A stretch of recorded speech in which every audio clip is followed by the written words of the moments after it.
Lay. Sir. Yeah. Yeah. Kane is in the building, nigga.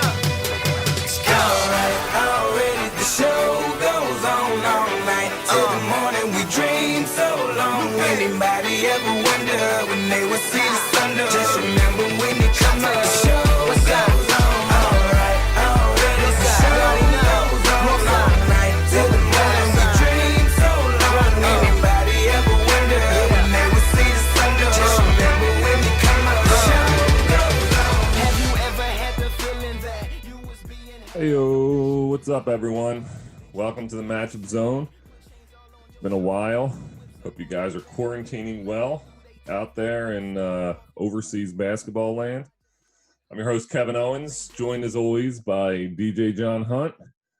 Coming to you today, talking a little basketball, talking a little bit of overseas basketball. We're going to be joined today by Adam Ballinger. Adam played at Michigan State University.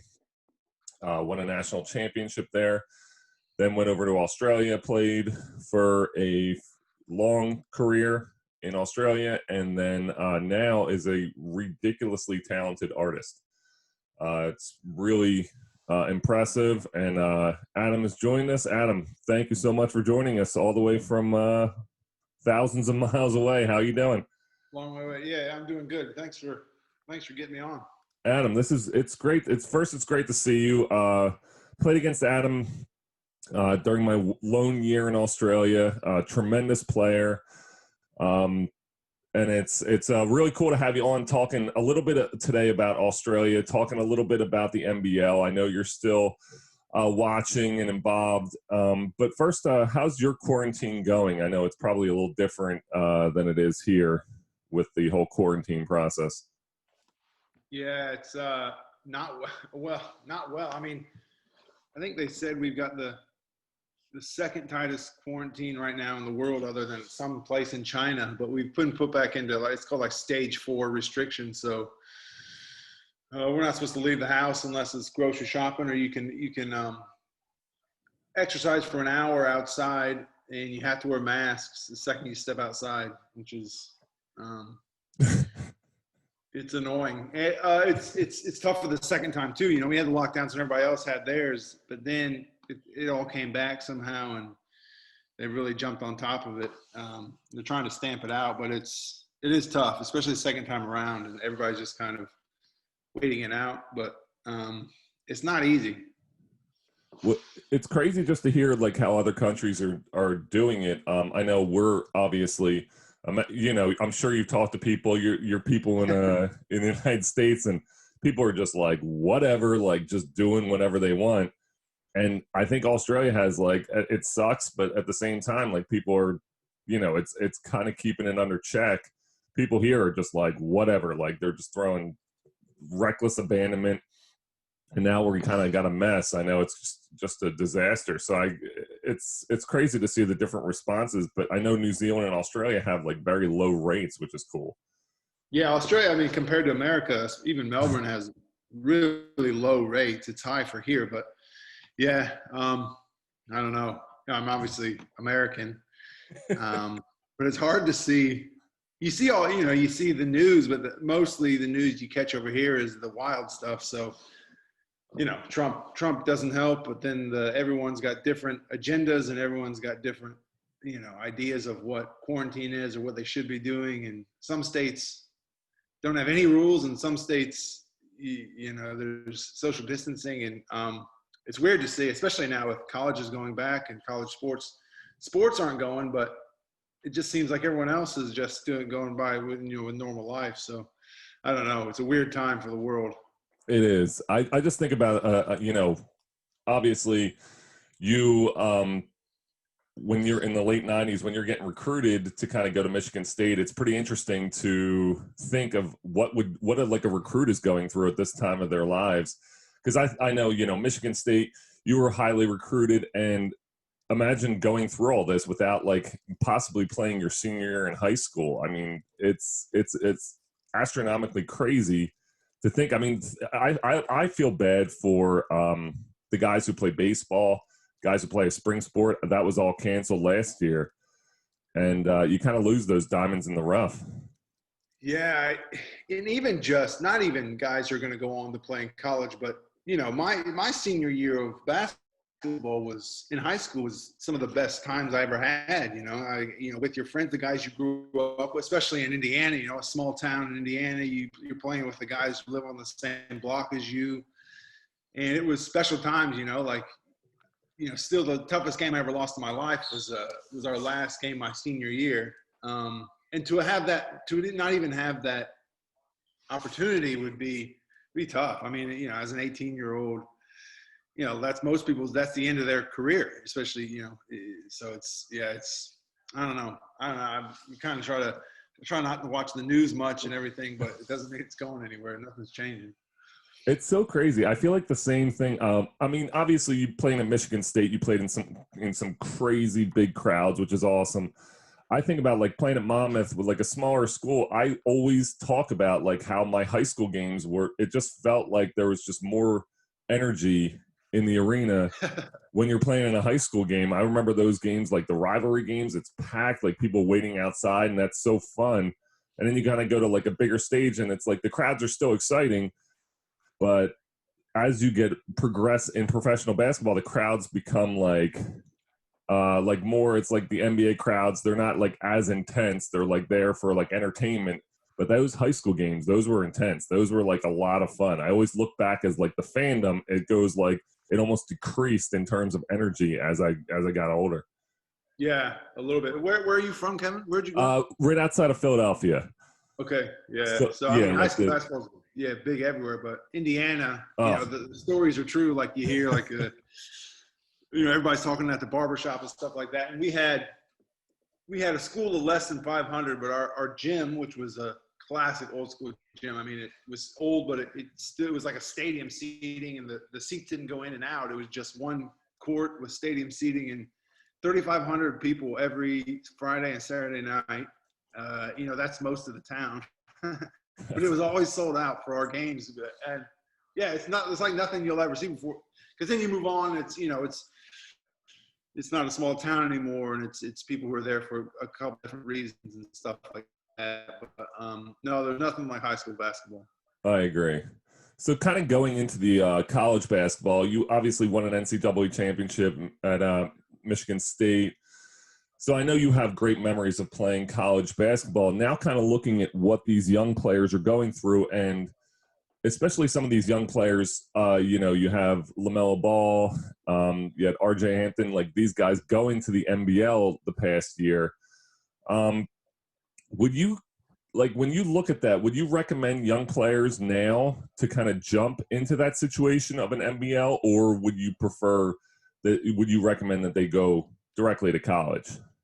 Yeah, I would not recommend it. I think there's probably the top 5, the top 2 or 3 players of every class are probably going to make, and who are guaranteed no matter what they do, they're going to be in the NBA. That might be a better option for them.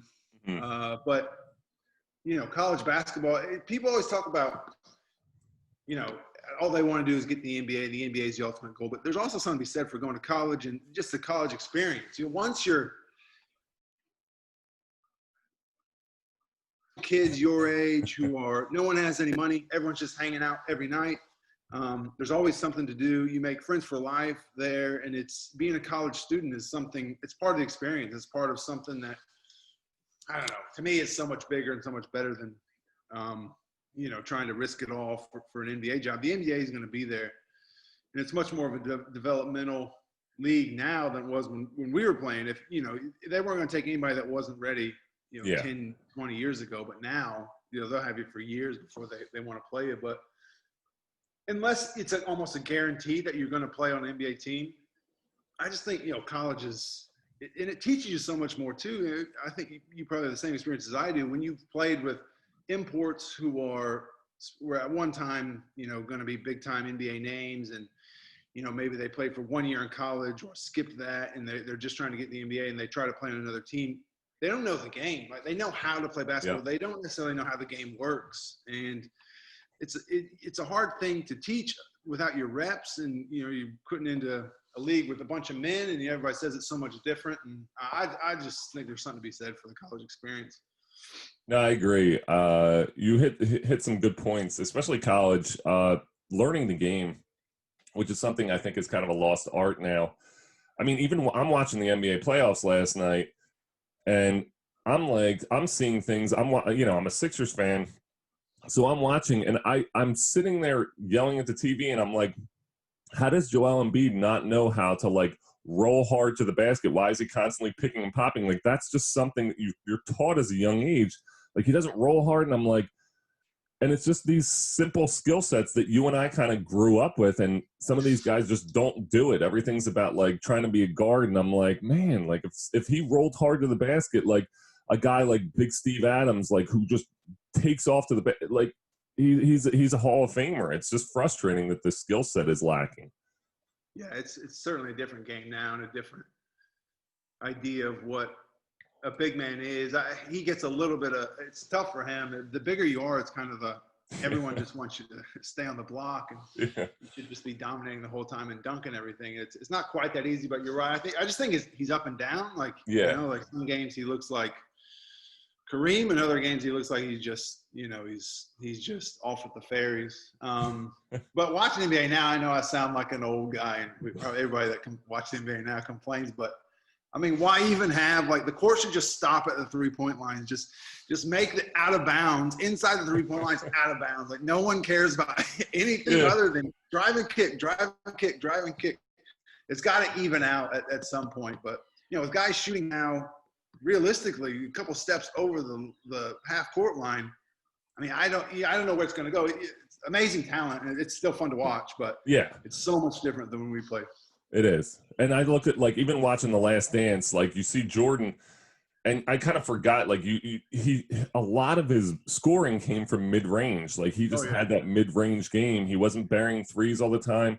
Everything wasn't a dunk, but he controlled that mid-range, and you kind of see, you can be the best player of all time just mid-range game. So it is. It's like a lost art. I think just the evolution of basketball, everyone just wants to jack threes, which I understand, it's an extra point.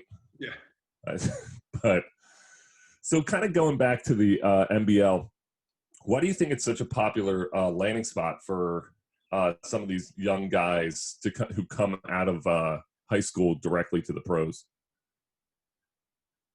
Well, I think the owner, Larry Kesselman, has, when I played for Melbourne Tigers for 2 years, and he had just signed on to be the owner of them, and then he ended up buying the whole league.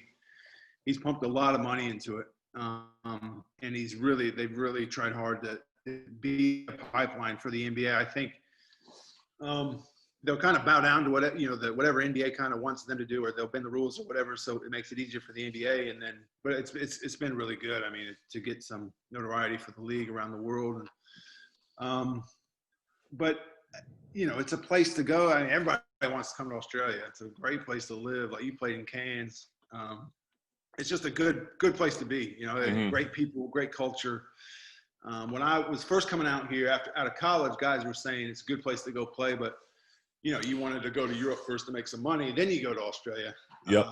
I wasn't too worried about money, so I came straight here. But it's a great place to play, and it's I think because there's such good communication between the NBL and the NBA, it's why you see so many guys come out here. That's awesome. Where would you rank it? I mean, I know you also played in Israel, playing at Michigan State. Like, where would you rank the NBL in terms of like a league in the world? Would you think it's like up there? Or is it, kind of a middle of the range? No, I think when I first got here, it's probably middle of the range, but it's growing though. I mean, it's one of the top leagues in the world now. It's below the Euro League. It's probably the step below the Euro League, NBA, Euro League than now. NBL probably, just because of the talent, and there's not many teams, and every team is really good.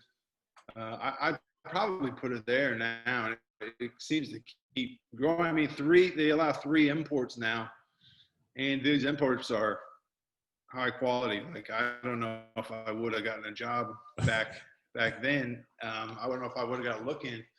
Because you you have to have some type of NBA experience, or, you played in the G League or something like that. Mm-hmm.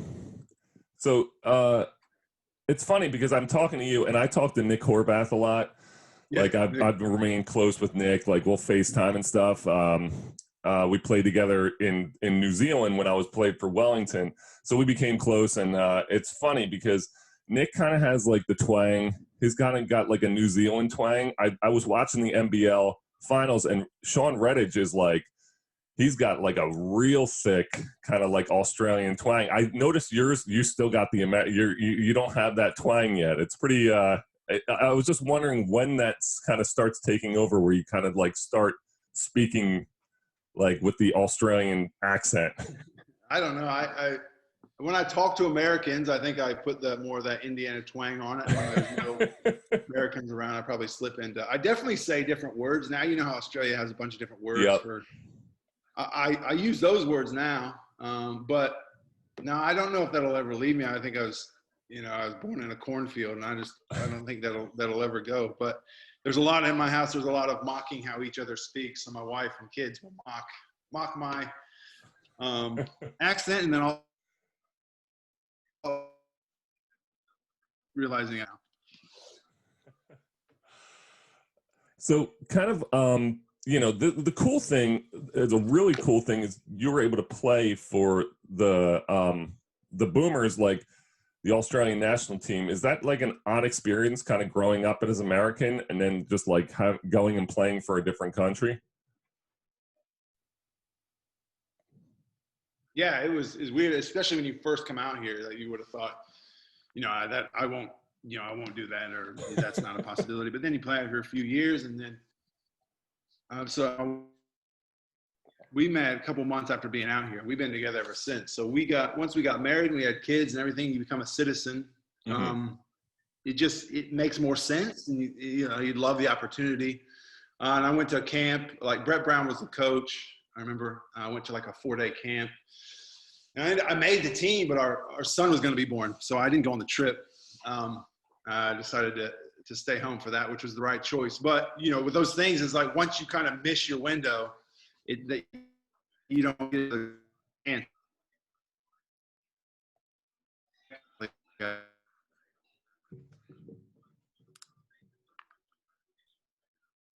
That kind of passed on, but that's something growing up. You didn't think you're ever going to have the chance to, but it was really cool to be able to do. That's awesome. So, I just talked a lot about Australians. Like I just wrote a book, and like one of the chapters I mentioned like Australia. I talked about like all about Australia and my time in Cairns. And the funny thing is like Australians are just like crazy people. Like they're the most unique people because they're like so nice, they're so kind, but they're like crazy. Like I remember a guy like on my team, like I'm playing with like Anthony Stewart and stuff, and Stewie, and like they're just like walking around picking shit up, and I've never seen it. Like my friend Scott Cook, like he would come and like pick up like some random animal and walk into my apartment. And I was just like, what is this? So it was do you have any crazy experiences just kind of with these like Australians just doing weird stuff when you first got there and be like, oh my God, what is happening? Coming out here, I thought it was going to be, because I came straight to Melbourne. Okay. So I thought I was going to see kangaroos like straight off the plane, but wasn't really like that. Just I don't have as many. You probably have more in Cairns. There's all different kinds. I remember going to the zoos and things around here, or the wildlife sanctuaries where the animals kind of run free. And the first time seeing kangaroos, and you think from the cartoons and all the stuff you've seen before that, they're going to be nice and cuddly, and it'll be neat to see them. And they're terrifying up close. They look at you with those dead eyes, and like they come up to you and they're trying to like. I was with my wife, and they came up to her first, and they're trying to go through her purse, and I just took off running. I tried to save myself before her, because they're scary. Those and like emus and stuff like that, they're just.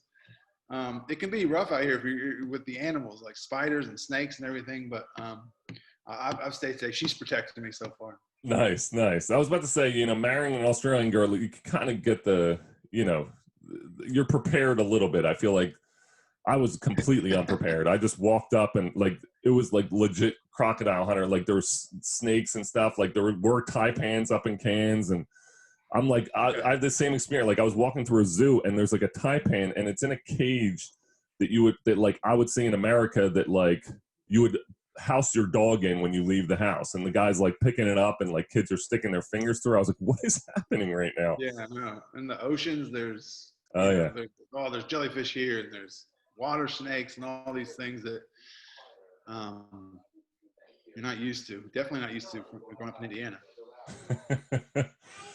So kind of let's talk about your art, because I'm like fascinated by this. Like as like I look at it and I'm like, this is incredible, because I grew up like in the same era as you did. Like I remember I had the Dream Team shirt with like all the guys like characters on it and stuff, and like a Karl Malone shirt and like a Charles Barkley. I grew up with those, and just looking at your art, it's like the detail is incredible. Like even the one I'm looking at, the tattoos, like it was like so detailed. Your attention to detail is phenomenal. How did you kind of get into art in the first place? Where you had been drawing like your whole life? Yeah, it's always been something I've been really interested in. Basketball was always my first love, and then art. My mom was an art teacher, so we grew up around that kind of creative lifestyle. I mean, not lifestyle, but she was a creative and very influential to me.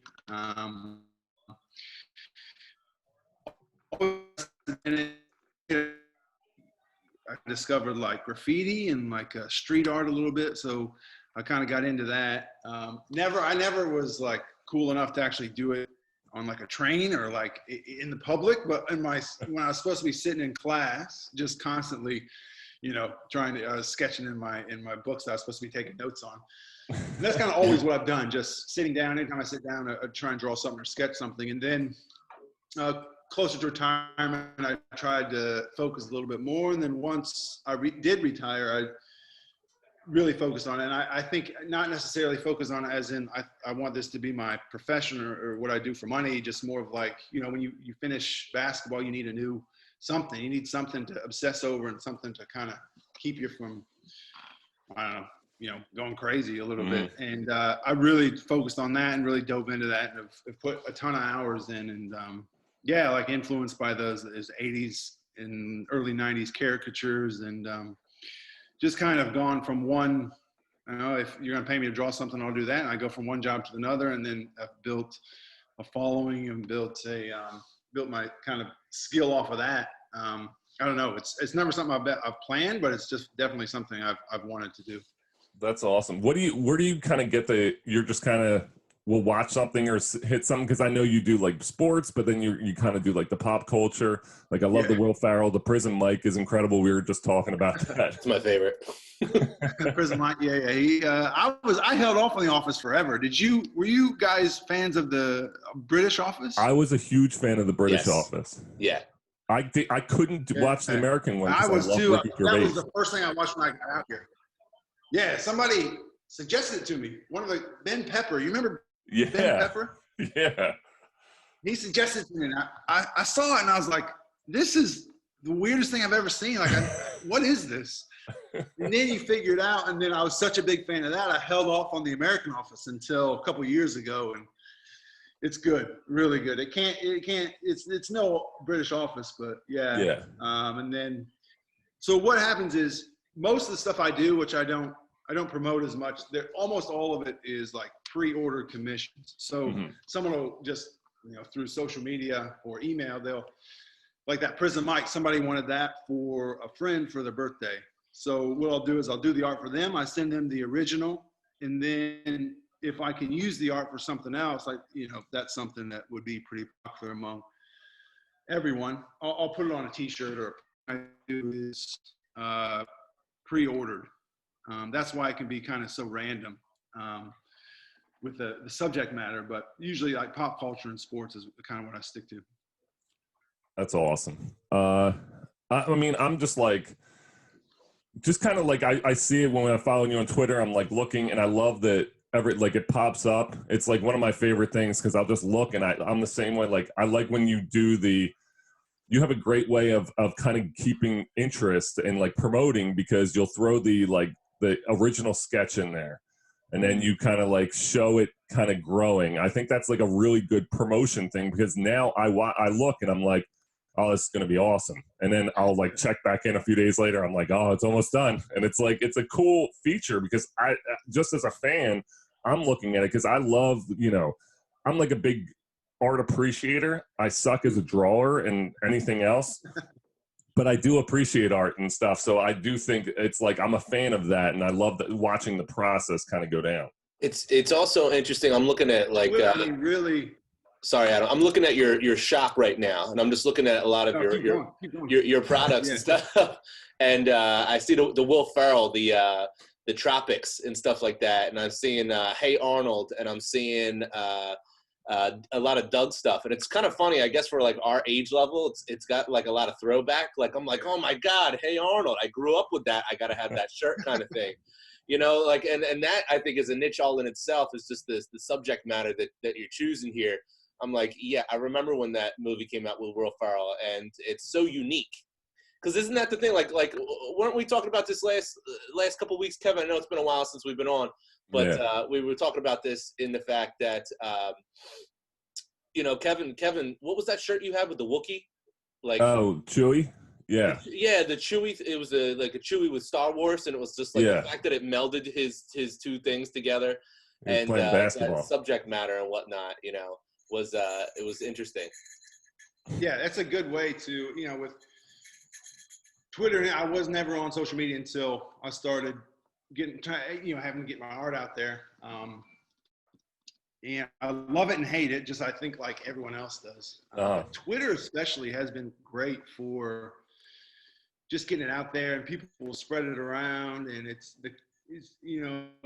can be a negative place, but I haven't really experience much negativity on there. I think if someone doesn't like it, they just kind of pass it by, and if they do like it, they'll, you know, leave a comment or share it. And it's really been good for me to get promotion. And then after that, I eventually did a website. But yeah, the stuff, I'm pretty nostalgic, with the pop culture stuff, and the stuff that growing up is what, I love to incorporate that into what I'm doing. And especially when you kind of mold two things together, it's like, if someone gets it right away, it helps.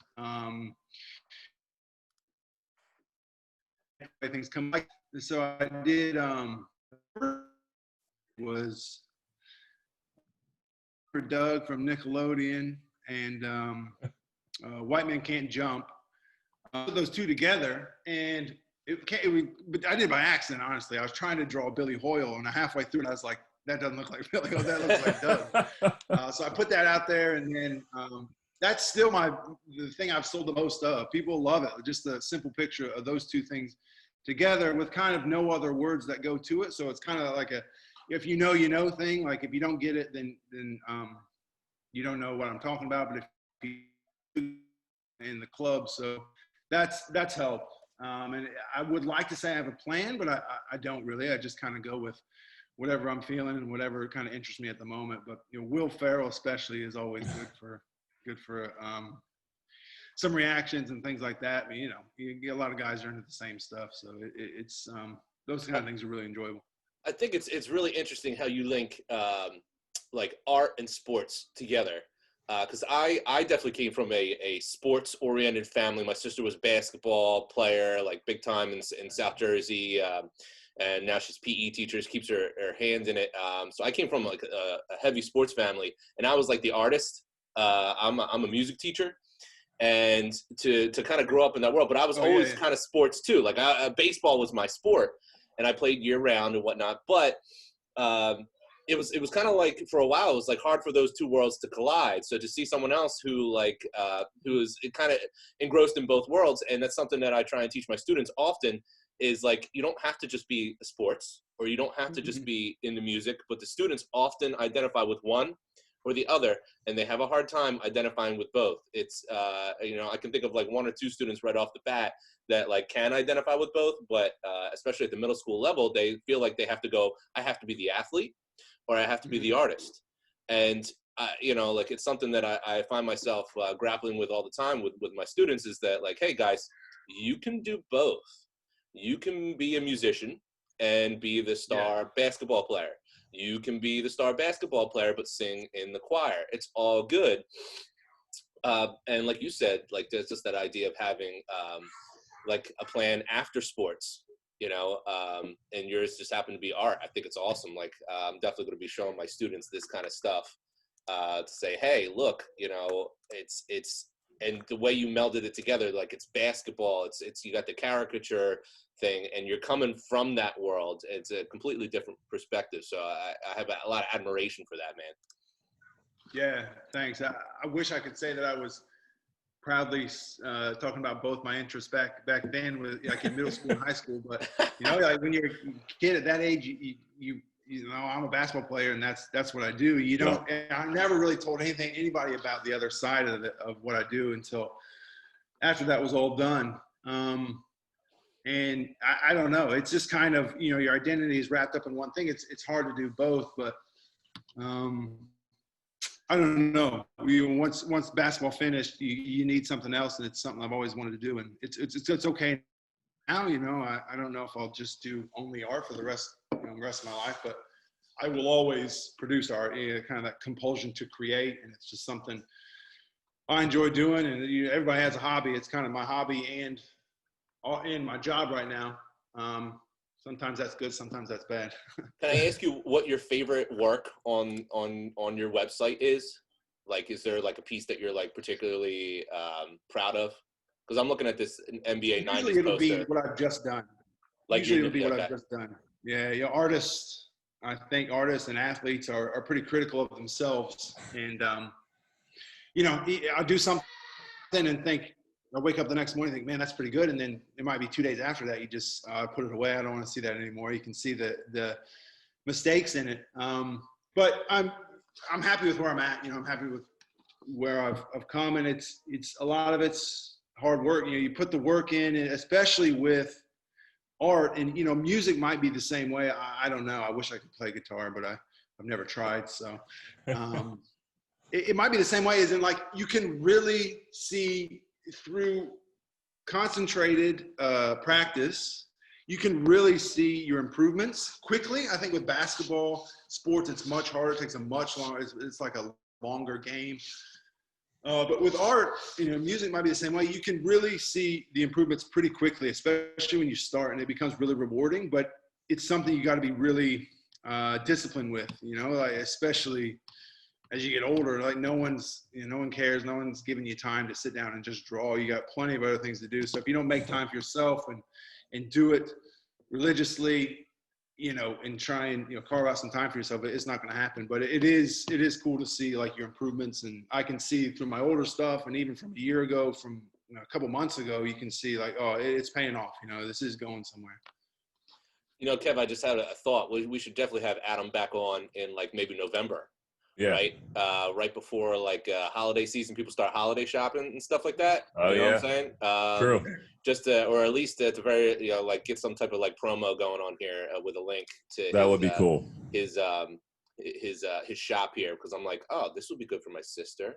And, you know, my brother-in-law, you know, he loves Prison Mike and stuff like that. So we'll have to keep that in the notes for future, brother. Absolutely. I love that you're Christmas shopping already. That's like, you're like way ahead of the game. We were talking before the show. I told you I'm like super planner, man. Yeah, you are a planner. All right, I love the misconception, like, of I think, like, the stereotypical, we have to be athletes first in that young age, like in high school. You know, I'm like, I always describe myself, I was like, I love the line from American Pie. I'm like, I was a band geek. I just never joined the band. Like, I was like, just like a dorky kid who liked Star Wars, and, like, you know, I just never, I was like a good basketball player. So everyone's like, you're cool. And I'm like, well, technically I'm not really that cool, but, you know, if you say so. So I love that kind of going through and, like, kind of talking about the, like, how you kind of form that mentality of, like, you know, you're just kind of, you know, cool because you play a sport. But I think it's interesting to see so many people that I talked to growing up who had similar mentalities to me, and just kind of, like, had these passions and things outside of basketball that they loved, and they just never really were able to show it because we're trying to put on this persona of, like, no, I'm an athlete, like, I'm cool. And it's like crazy. I almost had to like suppress the geekiness inside of me just to be like a good basketball player. It's out now totally, by the way. Well, good. Geekiness is like just all through my life. It's almost like a little bit of therapy session right now, Kev. Yeah, it's all right, exactly. Brother. It's all right. Nice. It's nice. Well, Star Wars, I mean, geek culture is big now. Like, Yeah. It's huge. like everybody likes Star Wars now. Like, that's totally changed. It's true. Like I'm sitting there watching them like, I'm going to watch the Avengers and stuff like that. And people are like, oh, that's cool. I'm like, is it? All right. Yeah, all right. I'm cool then. That's like my jam right there. Game of Thrones, like that's like the thing now. Everyone was addicted to that a while. I'm just getting into it now. But I'm like, oh my God, how did I not get into this earlier? Like this is it's amazing. I've been trying to watch Westworld. I swear to God, like I need a fucking map like to get through. It's like so confusing. I'm like, what is happening? And like that's like a show like I can't even look at my phone or like my daughter can't run around and like I'm just like no like what did they just say? Like every single line is so important. I'm like, this show is that's how I'm with Game of Thrones right now. I can't like I got to do it when no one's around. Yeah, it's like a 1 a.m. in the morning when no one's getting up. Adam, we obviously so appreciate you coming on today. Thank you so much. The coolest thing is, it's like 8 o'clock in the morning here. I'm drinking coffee and you're sipping on a beer. It's like such a cool, it's like a cool thing to kind of see like, that it's evening there. You're like winding down for the day and we're just like, oh shit, here we go. Yeah, it can be annoying sometimes, but for something like this, it's good. But at 10 o'clock, I'm usually in bed by 9, so it's a late night for me. This is like a big night, especially with lockdown. This is probably the most fun I've had in a while. That's awesome. Well, Adams, thank you so much. We'll definitely we'll keep in touch, try to have you back on so we can kind of get the promos and stuff for all the fans out there. And we really appreciate you coming on and talking today. Hey, thanks for having me on, Kevin. I appreciate it, and congrats on you guys' success with this. And I mean, if you want to do like collaboration or anything, stuff like that, like you said, next time if you have me back on, like I've got, we can do codes, like a code for anybody who listens to the podcast. You can put in whatever that you name your show is that code and get like 10% off or whatever. Cool. I like that. That's Let's awesome. do that. I love it. Well, that was awesome. Thanks, Adam. I appreciate it. And have a good evening, and we'll talk to you soon. All right, guys. Take it easy. Thank you. See ya. That was awesome. Yeah, really neat to have someone from that artistic, especially maybe, from my artistic background to have that conversation, because it was always something I seriously grappled with, being in that athletic family with an athletic dad and it was like, man, we're going to play basketball. We're going to play baseball all the time. And then when I started to do music stuff, it was very foreign to my family. Yeah. And eventually the music stuff, took hold. I wish I had continued playing baseball a little bit longer than I had, but it was an interesting dynamic even to this day, where it's like, being the music guy in an athletic world, and how he melded two of his loves. I even like wrote down like my dream job, Kevin, is to be the DJ at like the Wells Fargo Center. That would be awesome. Like, I want to do that. Like Flyers, Sixers, you're just pumping. Yes. Just pump the music, in. like make the choices, like read the crowd, like how do I get this crowd to go friggin' nuts? And I even like, I follow like a lot of like DJ like pages in there, and you know what? I can't remember if it was Sixers or Flyers. And do you know the Channel 6 Action News theme? Yeah. Right? Like that old school dun dun dun dun, dun dun dun. And they had like this version of it that they played. I want to say maybe it was a Flyers game. And the crowd went nuts because it's such a Philly icon. And it got like everyone going nuts. And people were talking about it for like days afterwards. And I was like, that's the kind of stuff I want to do. I want to do that kind of stuff. Well, I feel like Jim Gardner, the guy from ABC Action News, was like the original. He was like almost the prototype for. Ah, crap! We lost you for a second, Kev. Just brought the show completely full circle because obviously Adam has like Anchorman shirts, Will Ferrell shirts, and we got Jim Gardner. We just went full circle. We've just inceptioned the inception. We're like levels deep right now into pop culture. Absolutely. But No, it was really neat to see that perspective. I agree. I thought that was great. And listen, to the people out there, we're going to be going. I know we say this a lot. It's it's tough to kind of get the show in as much as we want.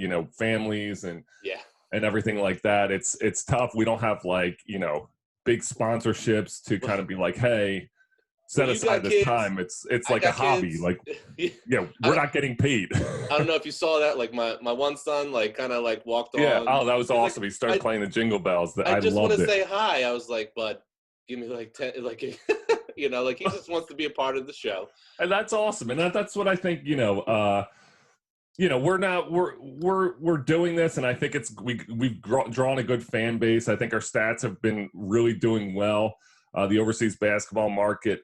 I just think it's cool to kind of have these in-depth discussions. And I love that we end up with every single guest. We talk more than basketball. We get into almost like some deeper things that they're going through in their lives, the things that they're doing outside of basketball, which is what I really like about it. Oh yeah, man. That's kid oh my God, what was the kid's name that was doing the inspirational stuff, like the stories of the Dion. Yep. Dion. I think about him all the time. And we should definitely have that guy back on. Yeah, he's great. I would love we it's just fun to kind of get the alumni of the show, and then I'm constantly seeing their stuff, and I need to do a better job. I here, if we had money or if we got a sponsor, we could hire someone who just does social media and can just put all these things out there, retweet and stuff. Right. I suck at social media because I'll sit there and it's the 10 minutes in my life where I get to sit there by myself without a child jumping on me or something like that, where I'm watching a game, I'll tweet something and it's my only tweet in 2 weeks. And it's just because there's just not enough time. Well, that's the good news about this. Maybe, like you said, we have some people who are kind of all right, where you guys been for a couple weeks, and now maybe I'm gonna get together. I'm gonna put this together within the next couple days, and it'll be all right, maybe we need to put coming soon. You know what I mean? The episode whatever number with Adam Ballinger. Build it up a little bit. I do. I like that. Yeah, I'm gonna throw some social media the 7 minutes I have to myself today besides this hour. I'll definitely throw it. Well, it's crazy because it's 8:13 in the morning right now. We just talked to Adam, who was it was 10 o'clock at night his time. And it's crazy because I'm going and doing basketball. I've, basketball, instruction and clinics and stuff that I'm running today, starting at 9 o'clock in the morning. So in 45 minutes, I'm going to be outside instructing 20 something kids on basketball. So it's just crazy how we fit this in. Yep. But I'm so glad we were able to do it this morning. DJ John Hunt, everyone, you make the show go. It's me just sitting here bringing in guests, and then all of a sudden I just show up, turn on the microphone, and everything's recorded and done. So props to you and anyone listening who, especially people in big arenas, give them a shot. Let's go. Well, even for the podcast, you have an idea, you want to jump on, you want to do something, you want to talk to Kevin, you want to do a question and answer with Kevin. We still got to do the show where we get the dirt on Kevin Owens. I like how you said my name. If you want to do the show with Kevin, it was Kevin Owens. Kevin. All right, listen, hit us up. I need to, and this is why I suck at social media, John. I don't even know our fucking things. I'm looking on my phone right now to find what our Twitter handle is. The Twitter handle isn't the Matchup Zone. I don't think it's it's the MU Zone podcast. I think. All right. Hold on. Matchup. Here it is. Yeah, it's at MU Zone podcast. Follow us.